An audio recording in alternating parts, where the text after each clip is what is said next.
Okay, Guru Maharaj, just give us a few minutes because I'm going to get the center to send the link to everybody. It might just take a few seconds. Okay.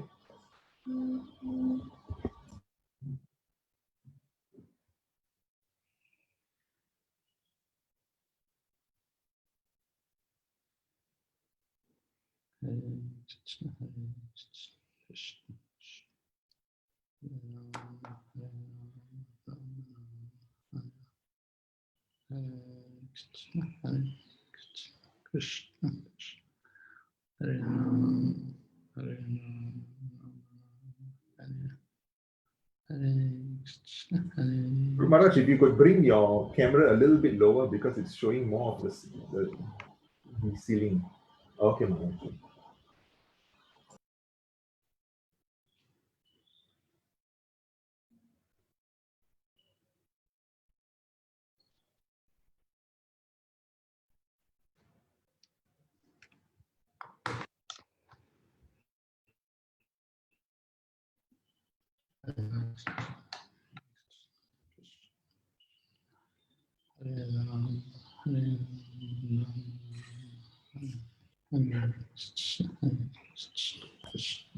Okay, Guru Maharaj, you may start. Om Namo Bhagavate Vasudevaya.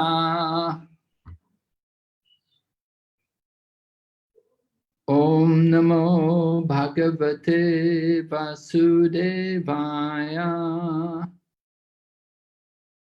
Om Namo Bhagavate Vasudevaya. Narayanam Namaskrityam Naram Chaiva Narottamam Daivim Sarasatim Vyasam Tato Jayamudiret Nastapraeshu Bhagavasevaya.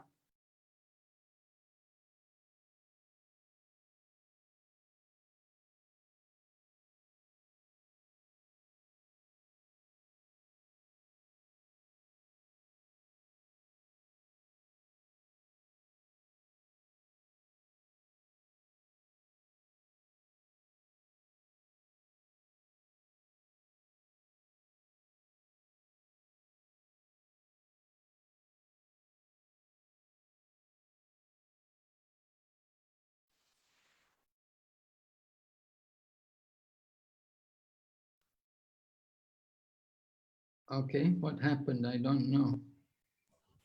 It's okay now, Maharaj. It was stuck for a few seconds. Could be the bandwidth issue. Okay. So reading verse number 39. Ato bhagavato maya mayinam apimohini yat swayam chatma vatmatma naveda kim utapare. Ato bhagavato maya mayinam apimohini yat swayam chatma vatmatma naveda kim utapare. Ato bhagavato maya mayinam apimohini yat swayam chatma vatmatma naveda kim utapare. Okay, word meaning, ata, thus, bhagavata, godly, maya potencies, mayinam of the jugglers, api, even, mohini, enchanting, yat, that which, swayam, personally, cha, also, atma vartma, self-sufficient, atma, self, na, does not, veda, no, kim, what, uta, to speak of, apare, others. Translation and purport by His Divine Grace, A.C. Bhaktivedanta Swami Srila Prabhupada. Thus, the wonderful potency of the Supreme Personality of Godhead is bewildering even to the jugglers. That potent power is unknown even to the self-sufficient Lord, so it is certainly unknown to others. Purport. Froggish philosophers and mundane wranglers in science and mathematical calculation may not believe in the inconceivable potency of the Supreme Personality of Godhead, but they are sometimes puzzled by the wonderful jugglery of man and nature. Such jugglers and magicians of the mundane world are actually puzzled by the jugglery of the Lord in his transcendental activities, but they try to adjust their bewilderment by saying that it is all mythology. There is, however, nothing impossible or mythological in the Supreme Omnipotent Person. The most wonderful puzzle for the mundane wranglers is that while they remain calculating the length and breadth of the unlimited potency of the Supreme Person, his faithful devotees are set free from the bondage of material encagement simply by appreciating the wonderful jugglery of the Supreme in the practical field. The devotees of the Lord see the wonderful dexterity in everything with which they come in contact in all circumstances of eating, sleeping, working, etc. A small banyan fruit contains thousands of small seeds, and each seed holds the potency of another tree, which again holds the potency of many millions of such fruits as causes and effects. So the trees and seeds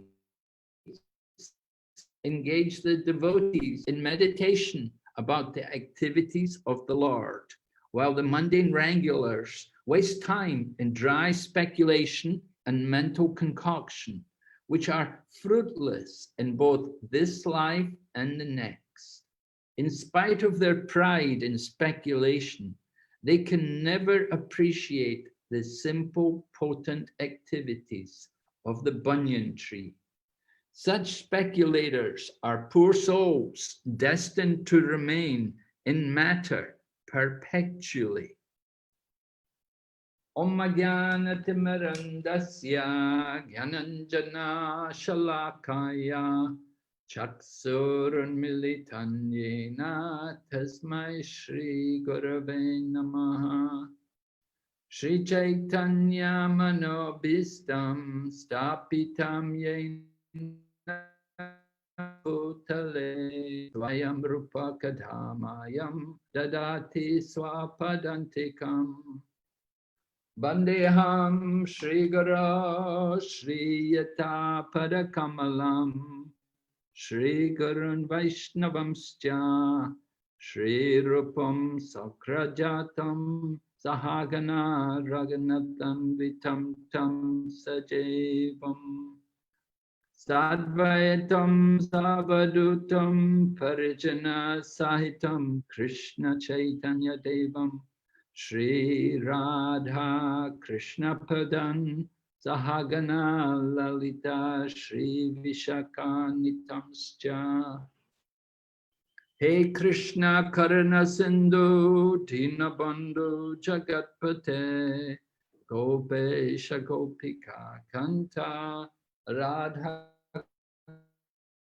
Kanta Namaste Tapta Kanchana Gaurange Radhe Vrindavaneshwari Vrishabhanu Sute Devi Pranamami Hari Priye Vanchakalpatarubhyascha Kripa Sindhu Bhayevacha Patitanam Pavanebhyo Vaishnavibhyo Namo Namaha.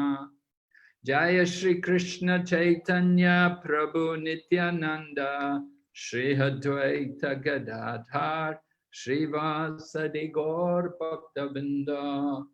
Hare Krishna, Hare Krishna, Krishna Krishna, Hare Hare, Hare Rama, Hare Rama, Rama Rama, Hare Hare.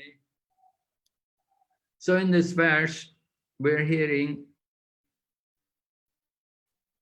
Maitreya relate to Vidura, the Lord's potencies, describing how the Lord creates the universal form and all the different features of the material universe.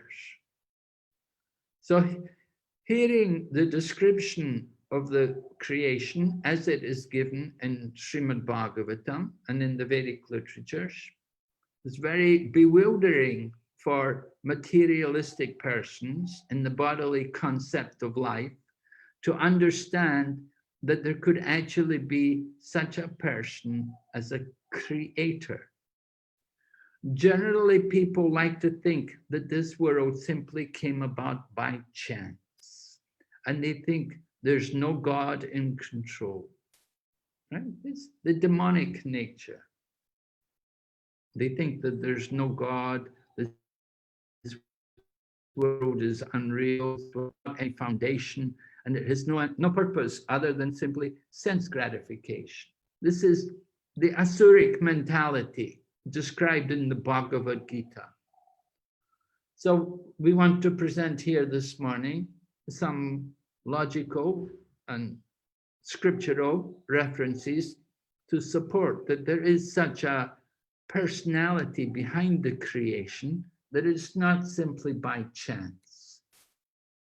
And we're basing these arguments on the teachings of our founder Acharya, Srila Prabhupada, and his literature. So let's take a look at the universe. Certainly, there are many features in the universe which are very difficult for us to answer, right? What is the origin, first of all, of the universe?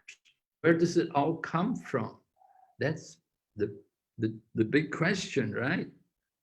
Did it come from a big bang, or did we come out of the black hole or the white hole? Or are we all from chemicals? Do we believe in evolution? General materialistic people, modern day education, focus more on evolution. But the Vedic literature present creation. This chapter, which we're reading in Srimad Bhagavatam, is describing creation. And creation means there's a person behind the creation, intelligent persons, supreme intelligent beings who arrange for the creation of the universe. So who created it? Who did this? What is the purpose? Why is it so complicated? Is it complicated? Yeah, if we look, we see so many features. There's a sun, there's a moon, there's so many stars, different planets rotating.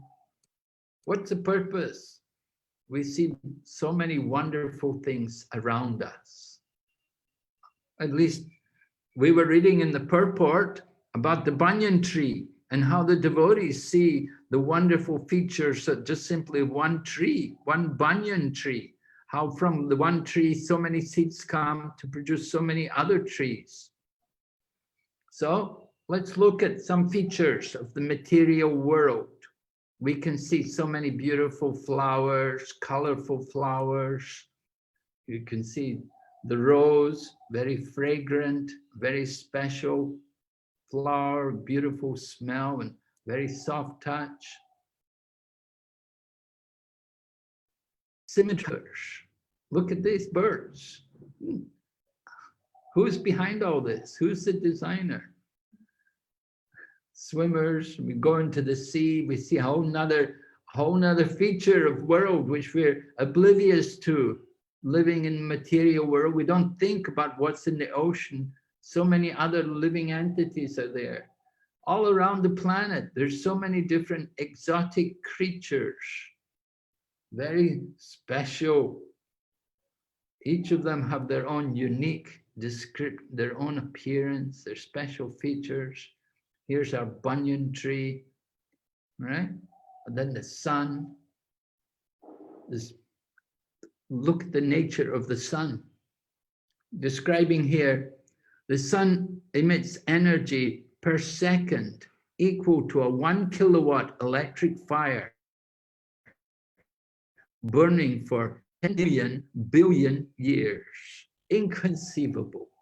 So we say, you want to understand the nature of this world, you have to understand that there are such things as inconceivable energy. And look at the sun. The sun is the ideal example, the most obvious example of this feature in the material world. Inconceivable energy. Or we would say in Sanskrit, achintya shakti, right? Inconceivable potencies. These potencies of the Lord are bewildering to the materialistic people. With their limited mind and senses, they cannot begin to understand. And many people, those who are materialistic, they simply reject and say impossible, impossible. They think that there is such a thing as impossible. However, we have learned from our spiritual teacher and from his realizations of the Vedic literature that impossible is a word only in the Fool's Dictionary. We want to understand how there are such things, inconceivable potencies. When we can accept that there are inconceivable potencies, then you can go on to understand the nature of the Supreme Lord. Without that, then you'll never appreciate the nature of this world. Describing here, energy emitted by the sun per second is greater than the amount of energy the human species has consumed throughout its entire history. Another inconceivable fact of this material creation. Inconceivable. It's just beyond our imagination to have such an energy source. We're always talking about the energy problem and we're worried about consuming energy, but the sun is giving so much energy throughout history without any problem. It is only one of the smallest of countless stars floating in the sky. So many other stars are there, far away. They're much further away than the sun. But there's one sun in each universe. So we see many wonderful things in the world. We say, well, man also creates wonderful things. Of course, nothing like a sun like that. You know, men have their own abilities and they do produce wonderful things. Let's look at some of the things man has managed to create, right? Nice cars, computers, these are all old things, right? Architectural marvels, oh my goodness. Someone built it, right? The buildings, somebody put them up. Sculptures, somebody carved it. Cakes, nice cake. Somebody also baked it. Any creation means creator. Must be people behind the creation. It's not just simply by chance. So when we look at the universe, there's also some supreme intelligent creator. What about scientists? How do they feel? Let's look at some of their statements about life. Einstein said, there is a perfect brain behind all the natural physical laws. Laws mean there's a lawmaker. It's not just by chance. We give the name to somebody else who discovers it, but the person who discovered it, he didn't make it. There's a greater personality who created that law, the lawmaker, Who is the lawmaker? That should be understood. Lord Kelvin says, if you think strongly enough, you will be forced by science to believe in God. Are we willing to think about this strongly enough? The majority of people are not willing. It's just, no, they know that if they will have to believe in God, they will be automatically obliged to live a more moral, law-abiding life. And many people in the world are not willing to do that. Therefore, they want to just reject God and have a carefree life. They think free, but actually it's not freedom. They're under the control of the material nature.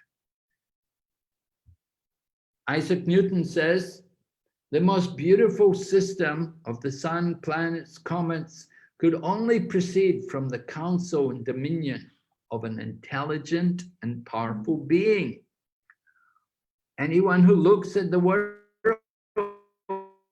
who looks at the universe and sees creation, they can understand there's definitely some intelligent designer there. And of course, uniquely powerful, power far beyond our imagination. Isaac Newton continues, this being governs all things, not as the soul of the world, but as the Lord over all. And on account of his dominion, he is to be called Lord God, universal ruler. He is a scientist. He understood, he looked carefully at the world and he could understand. There has to be some ruler, some supreme creator over everything. That is intelligence. So who is that creator? That is the next subject. We can understand there's a creator. Why doesn't he show himself to us? Well, we have to be able to see him, to recognize him. There are many people, they can recognize God. So sometimes people think that supreme controller is something impersonal, like the light or energy. Sometimes it's called the Brahman. Some people even describe that light as Shiva. They think like this. They're thinking some impersonal way. But this light or energy must have a source. Where does the light come from? Energy must be possessed by someone. Just like I have my energy, you have your energy. So when we speak of energy of the universe, where does it come from? Whose energy is it? Who is the energetic? Who is the possessor of that energy? And same way with the light. In the Upanishads, if you study the Ishopanishad, it is mentioned there, Haranmayena patrena satyasya pitam mukham. The Upanishads are saying, kindly remove that covering. The Haranmaya, the bright light, the patrena is covered. Kindly remove that covering and exhibit your form to your devotees. Satyasyapi tam mukham. We want to see your face. Because the Upanishads, which are part of the Vedic text, is a Shruti mantra describing that behind impersonal, personal. If we investigate fully this impersonal feature, we will find that that impersonality is coming from a person. The nature of the Lord is that he is both personal as well as impersonal. He is not limited. If we limit him, then he's not God. If we are persons and he is not a person, then we're something more than him. Then we become the supreme. We have to understand Everything in the creation is coming from him. So his creation cannot be more than him.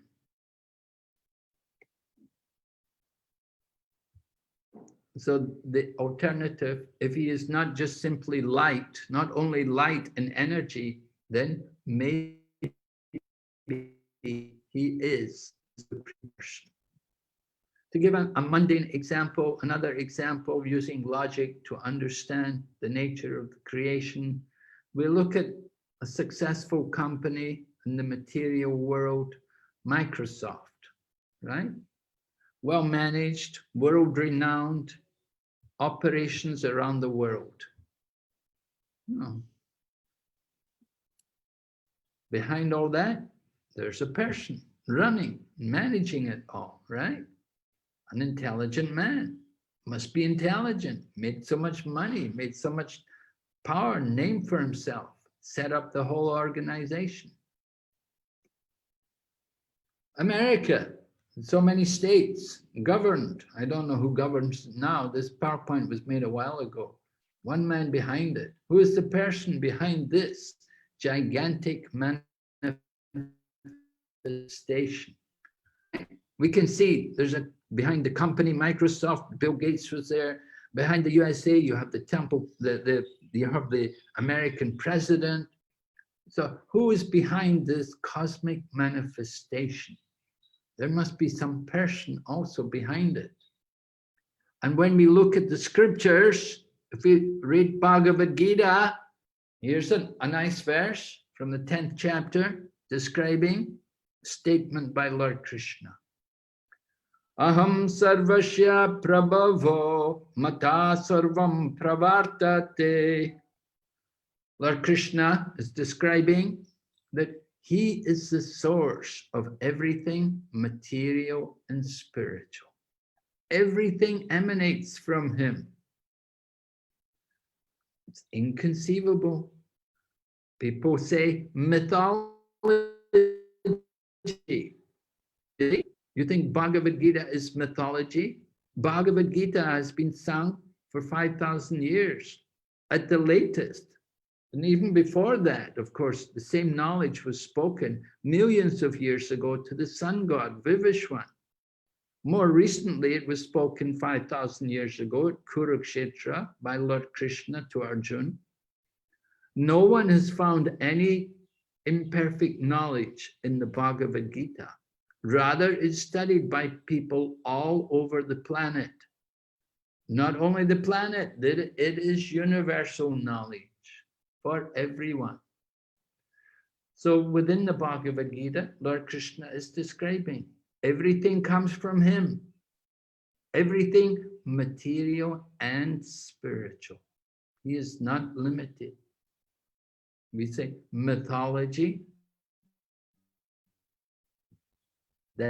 That's what you say. But for the devotees, for those who have faith in the Bhagavad Gita, those who have understood the Bhagavad Gita, they understand this is not just, this is truth. This is actual fact.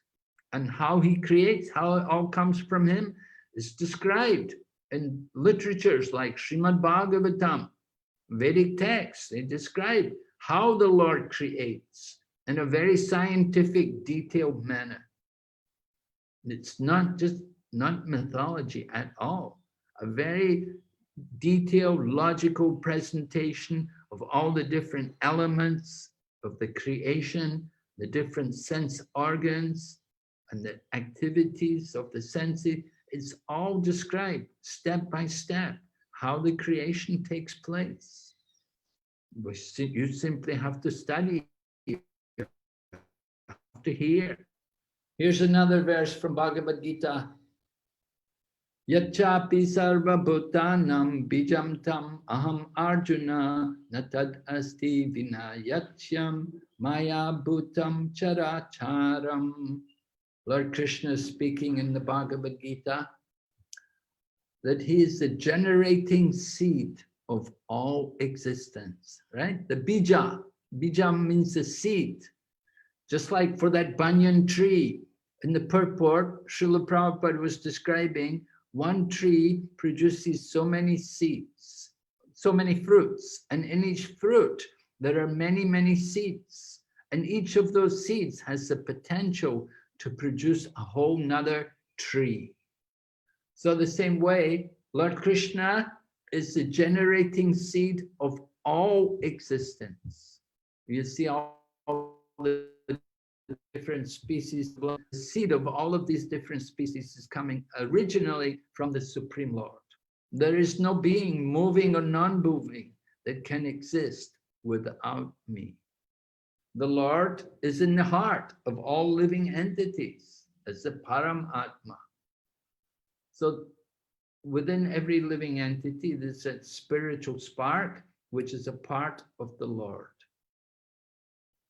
Another reference from Bhagavad Gita. Mayadhyakshena prakriti suyate sacharacharam. This material nature is moving under my direction, O son of Kunti, producing all moving and non-moving beings. We were saying material nature. Whose nature is it? Yeah, Krishna says in Bhagavad Gita, he answers,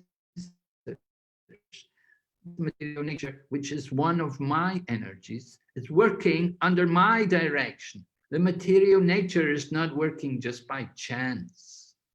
It's under his control, under his direction. Nothing is by chance. Chance? There's no such thing as chance. There's a reason for everything. That we try to make excuses to avoid understanding the reality.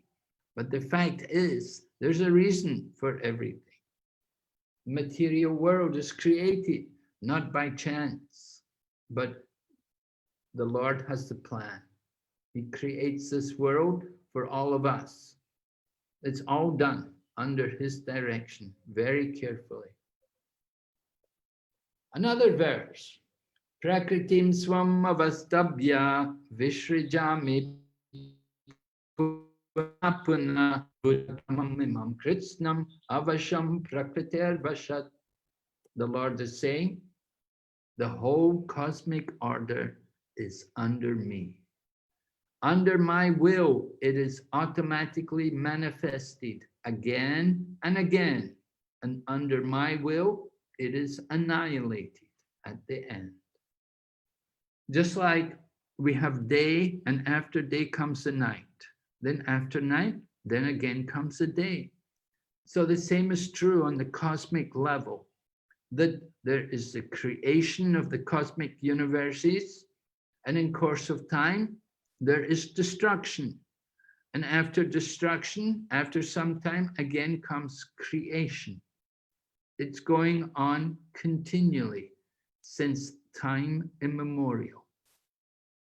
And this knowledge of the scriptures, like Bhagavad Gita, is also perennial knowledge. It is eternal knowledge. It is not something new. It is not some new creation.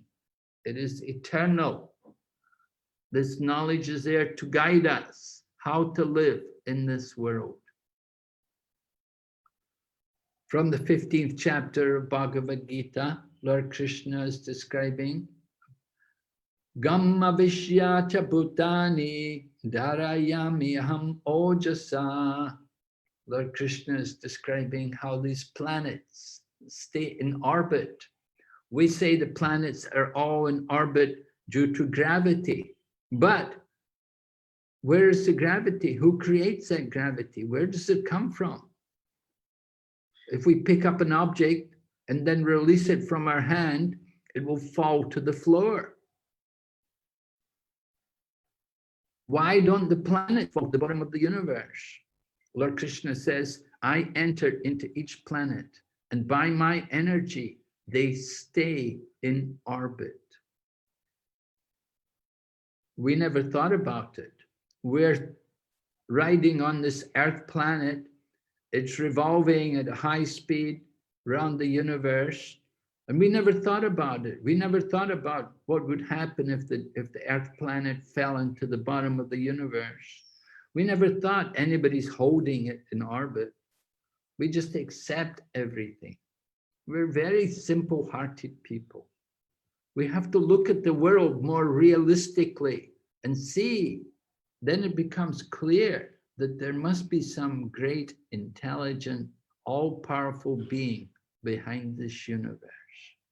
Lord Krishna is describing how he does it, how he functions by his energy. They stay in orbit.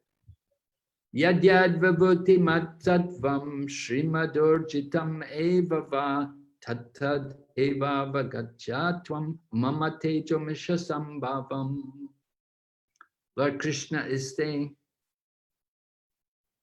what need is there for all of this detailed knowledge, Arjuna? With a single fragment of myself, I pervade and support the entire creation. Know that all opulent, beautiful, and glorious creations spring from but a spark of my splendor. What is that spark? That spark of Krishna's splendor, which is pervading everything and supporting everything, from which all these beautiful creations are coming from. It's all coming from Krishna. And what is that spark? We would call it a Kshirodakashayi Vishnu, or the Paramatma in the heart of all living entities. Paramatma, Kshirodakashayi Vishnu, is there not only in the hearts of all living entities, but even in the atoms. Of course, we don't see him. That's his mystic power. He doesn't reveal himself to everyone. But people with proper intelligence, when they look closely, they can understand there must be some intelligent being behind the creation. Another verse, this time from Brahma Samhita. Ishvara Parama Krishna Satchit Ananda Vigraha Anadhiradir Govind Sarvaparana Karanam.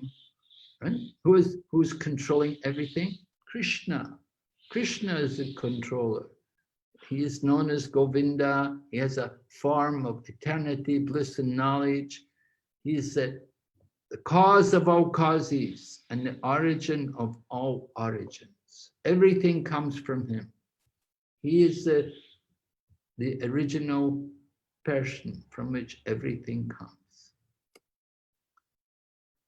Srila Vyasadeva is shown here, and we're stating now from Srimad Bhagavatam, another reference to help us all to be convinced. And in the Srimad Bhagavatam, Srila Vyasadeva has written, Ete chamsa kalapumsa Krishnastu Bhagavan Swayam Indriyani Vyakal Lokam Yuge. But in the Srimad Bhagavatam, Srila Vyasadeva, 3rd chapter, was describing different incarnations of the Lord. And he described, after mentioning all these different incarnations, he says that all of those incarnations are either plenary portions or portions of the plenary portions of the Lord. But Lord Sri Krishna is the original personality of Godhead, right? He is a Bhagavan Swayam. Krishnastu Bhagavan Swayam. The Bhagavan Swayam, the original personality of Godhead.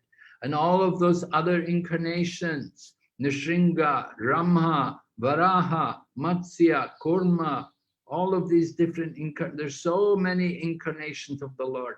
They are all coming from him. He is the original. So we spoke about Srila Vyasadeva, how he wrote in his Srimad Bhagavatam. Then there's also great acharyas. What do they feel like? Great acharyas. Who are those acharyas? Madhvacharya. You can see Madhvacharya in the background. We've shown Hanuman, because Madhvacharya, he's considered to be partial incarnation of Hanuman. He's a very powerful devotee who appeared in South India and Udupi, in that region. and his temple there is at Udupi. Udupi Krishna, famous deity, is there. He was very powerful, very strong, just like Hanuman. And he was a great devotee, a great Vaishnava. And our line of disciplic succession is coming from Madhvacharya. There is a Brahma Madhva Gaudiya Vaishnava Sampradaya. So Madhva is in our line. We are coming in this line from Madhva. Lord Chaitanya Mahaprabhu took initiation in this line from Madhvacharya. And this is a Gaudiya. So Brahma Madhva Gaudiya Vaishnava Sampradaya. After Lord Chaitanya Mahaprabhu became the Gaudiya Vaishnava Sampradaya. Then Ramanujacharya. Ramanujacharya appears more than, but just I think 2 years ago, we celebrated the 1000th anniversary of the appearance of Ramanujacharya.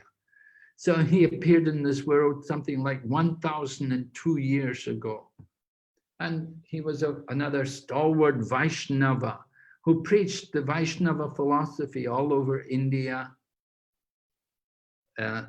And he wrote many scriptures also. And his line is called he's in the line from Lakshmi, the Vaishnavas. And you can see how his body is marked with the vertical tilak, because he's Vaishnava.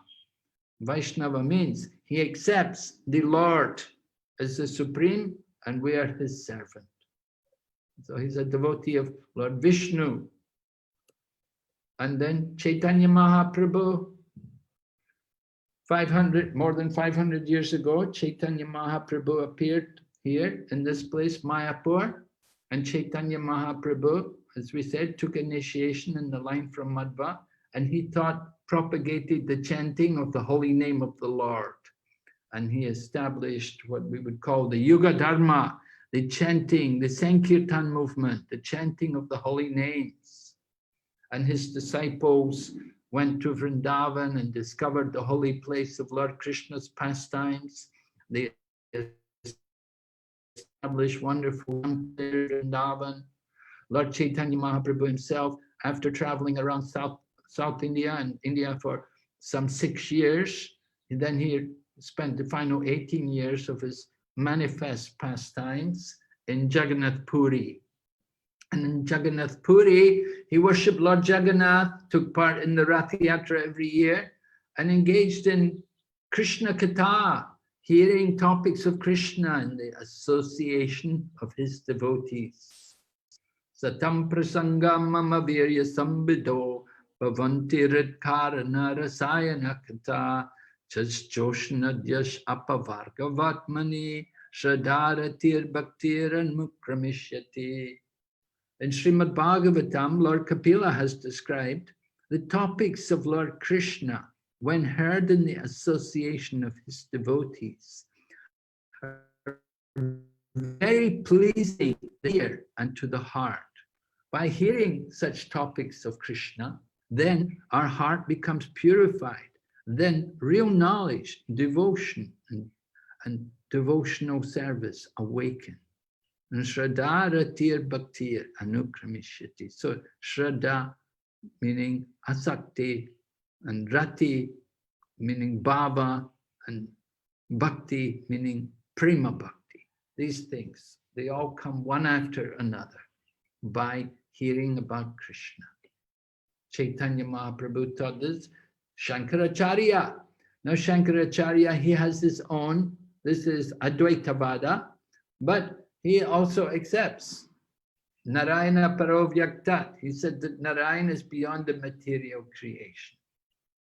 According to the scriptures and the Puranas, it describes that Shankaracharya is an incarnation of Lord Shiva.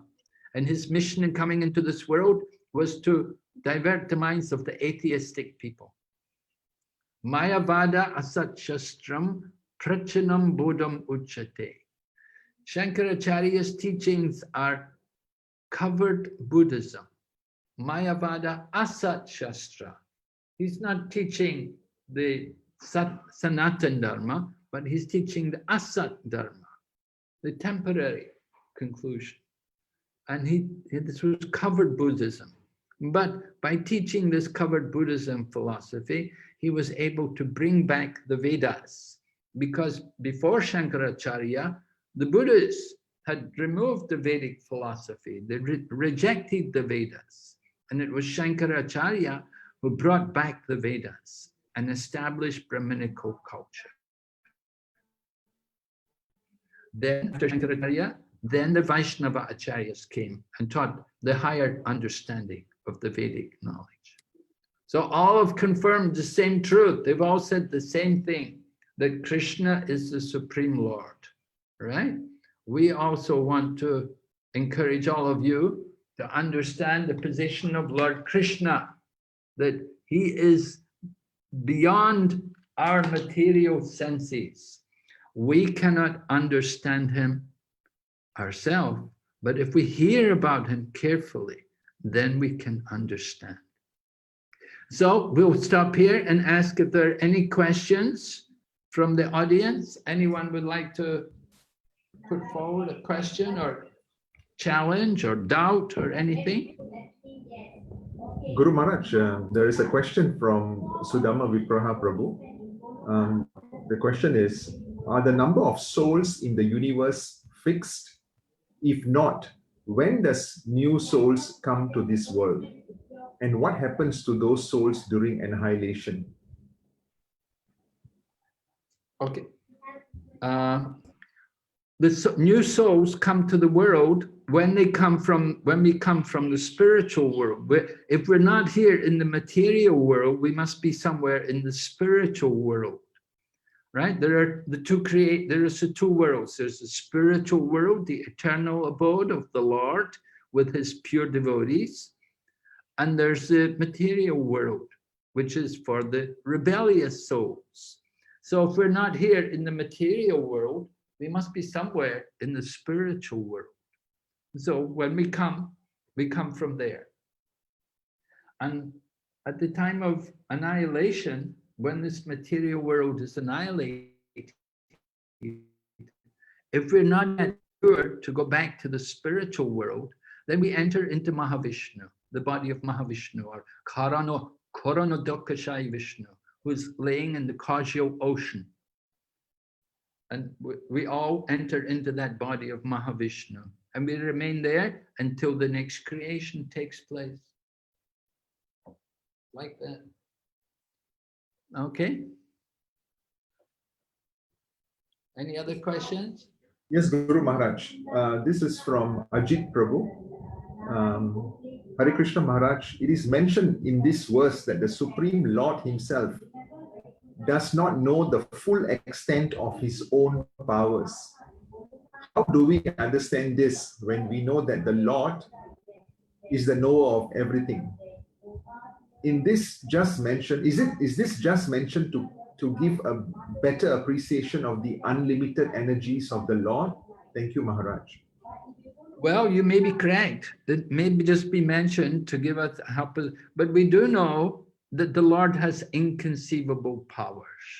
So inconceivable powers means that even when the Lord knows his power, then his powers are always expanding and increasing, constantly increasing.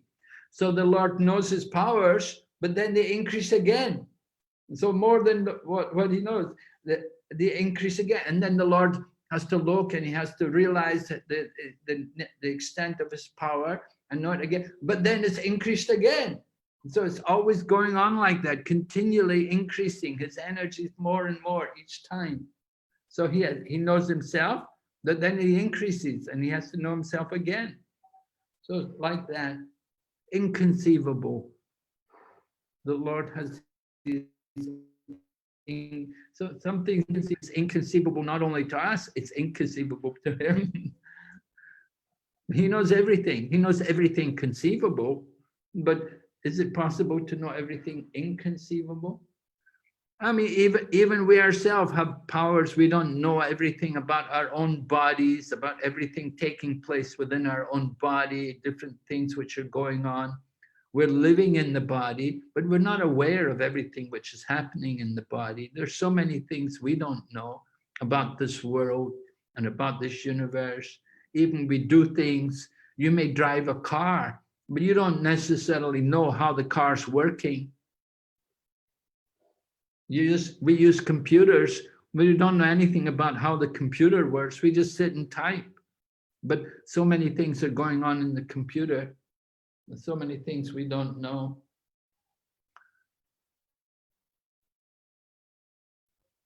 And so the Lord also, he has powers, he has inconceivable powers, he can do wonderful things, and he knows everything, but then it's always changing. It's a dynamic situation. It's not like in material life where everything is reducing, where everything is static. It's a dynamic situation, and his energies, his potencies are all dynamic.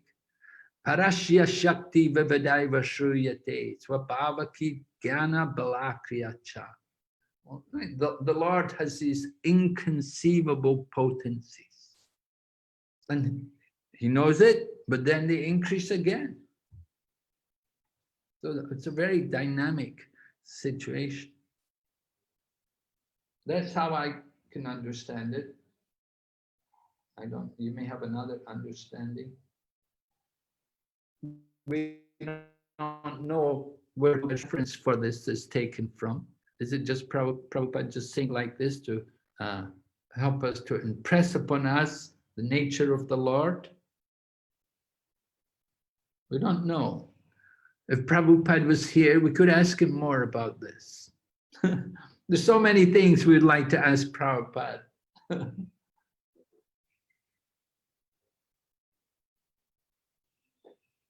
But Prabhupada said, I did not write these books. Krishna wrote, Krishna would inspire me. Krishna was writing through me. And so if we take it like that Krishna wrote through Prabhupada, then Krishna himself is saying like that.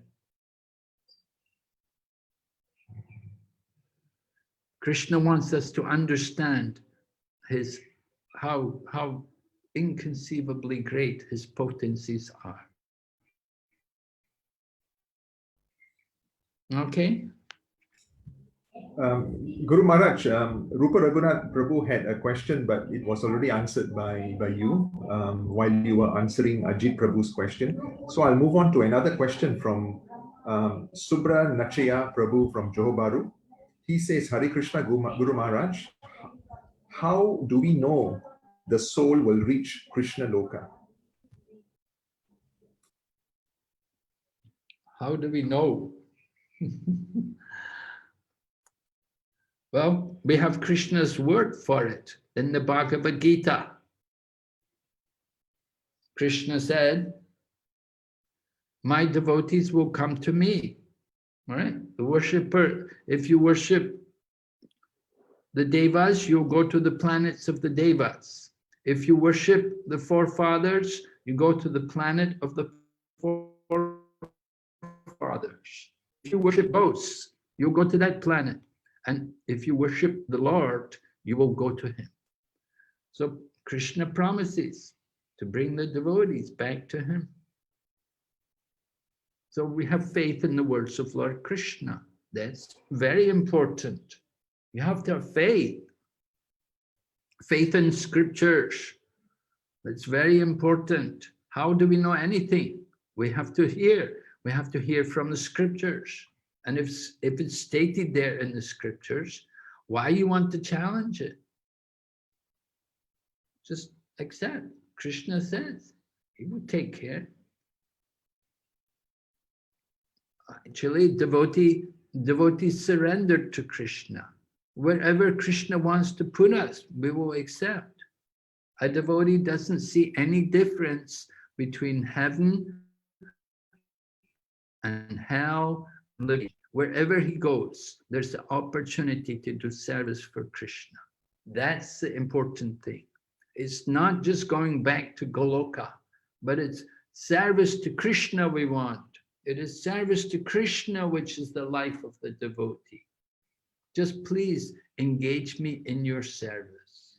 Wherever you put me, I just want devotional service. Then our life is perfect. We don't have to worry about going back to Goloka or going to Goloka. We'll be with Krishna everywhere if we're doing service. Krishna said, I am not in Vaikuntha, I am not in the hearts of the yogis meditating on me, but I am wherever my devotees like Narada are chanting my holy name. So you want to get Krishna's association? You can attract him by devotional service, particularly by chanting his holy name. Very important, very powerful.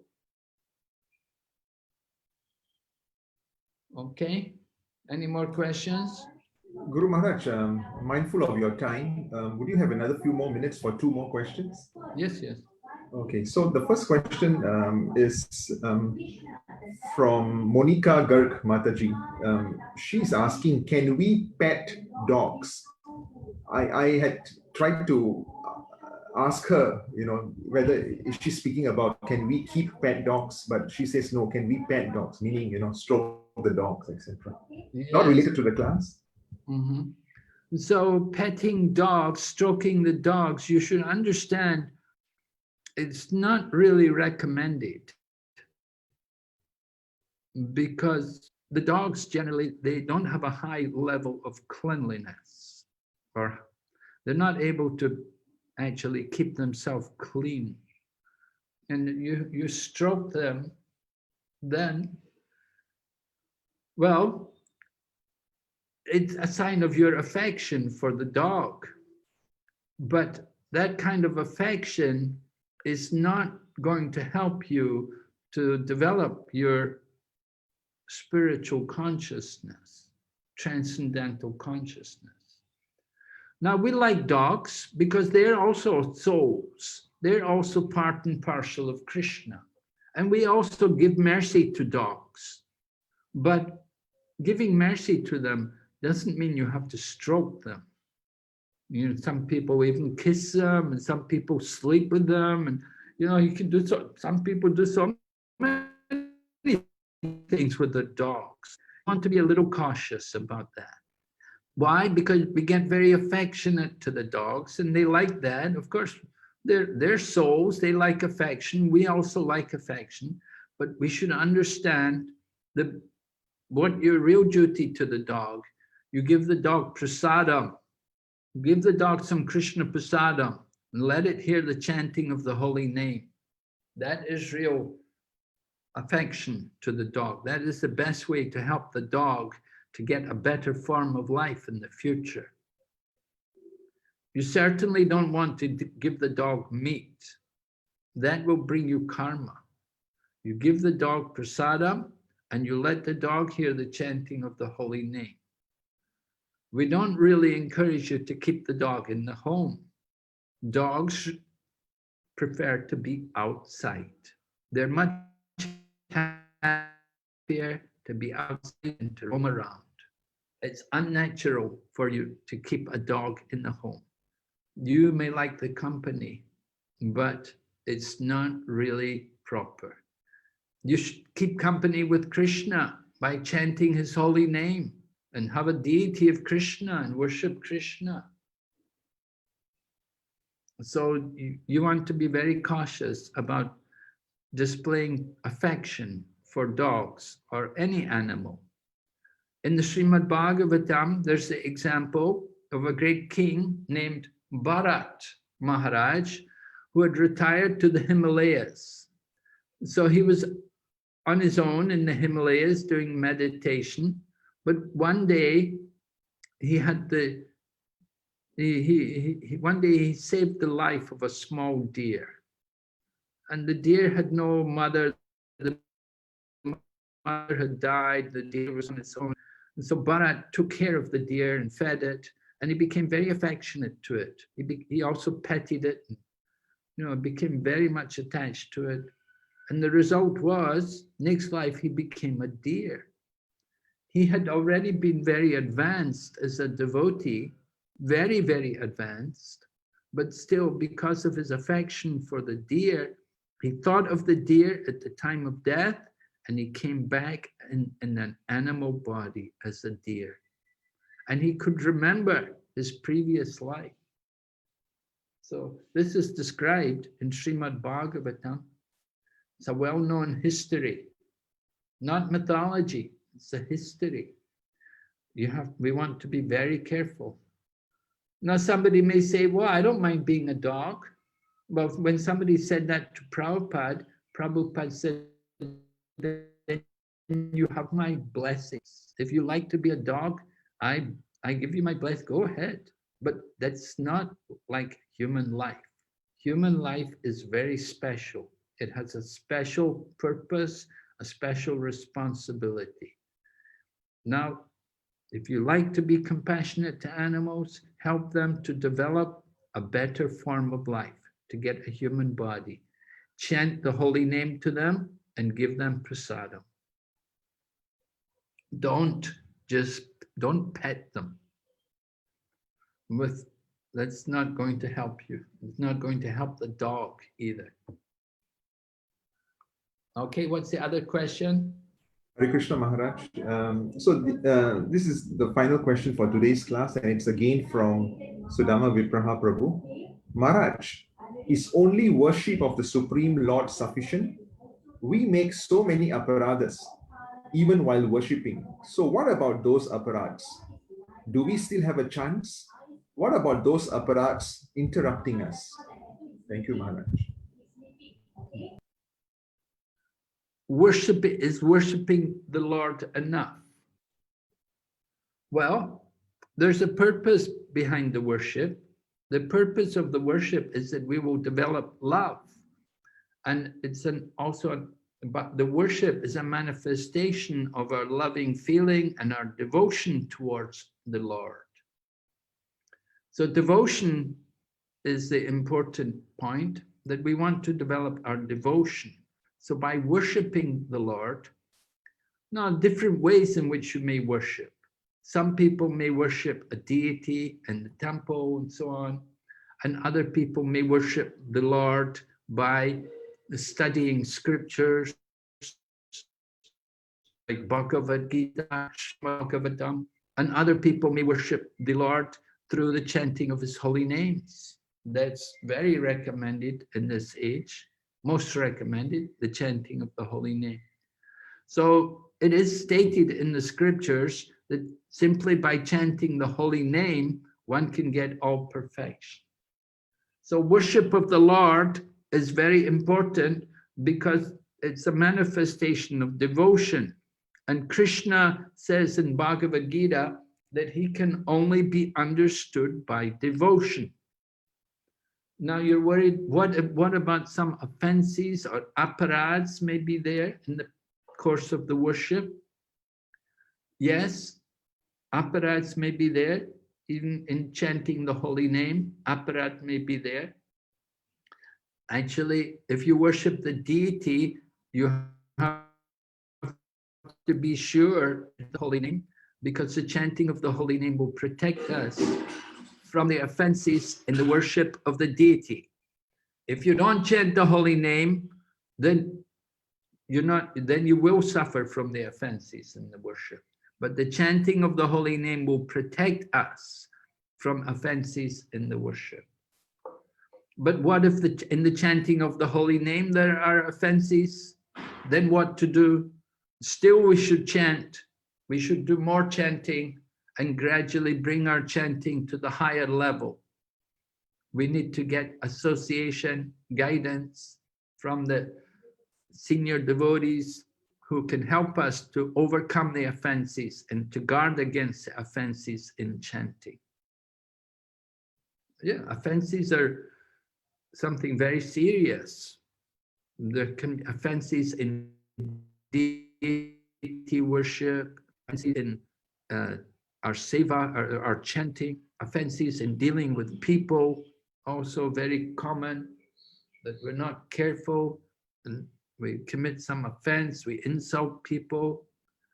So these are serious things, and this can greatly obstruct our progress in Krishna consciousness. Therefore, we have to overcome all these offenses by careful chanting of the holy name and by respectful dealings with all the devotees. Therefore, every morning when we greet the devotees, we begin by, or after the Mangal Arti, we offer our obeisances to all the devotees. Even when we are taking a phone call, we will receive a call, we will say, please accept my humble obeisances. Prabhupada instructed the devotees that by offering obeisances to the other devotee, then you can be relieved from any offense you may have committed unknowingly against them. So it's a very important activity. We have to do this all the time, regularly. Beg forgiveness, offer our obeisances to the other devotees. Lord Chaitanya said, Amanina manadena kirtaniya sadari. Offer all respects to others and don't be eager for respect ourselves. And in such a state of mind, constantly chant the holy name. This is the best way to worship Krishna. Kali Yuga, no other way. Harinama, Harinam, Harinam eva kevalam. Kaloa nasteva, nasteva, nasteva gatiranya. No other way. The chant of the holy name is the process for worshipping Krishna. Of course, deity worship is also good, keeps us clean, keeps us regulated, very nice. But you cannot neglect the chanting of the holy name. Okay, thank you very much. Thank you very much, Guru Maharaj. There are no other questions. Okay, so thank all the devotees for their association. Srila Prabhupada ki Jai. His Holiness Bhakti Vigna Vinash Nrsimha Swami Maharaj ki Jai. Srimad Thank you, Bhagavatam Maharaj. ki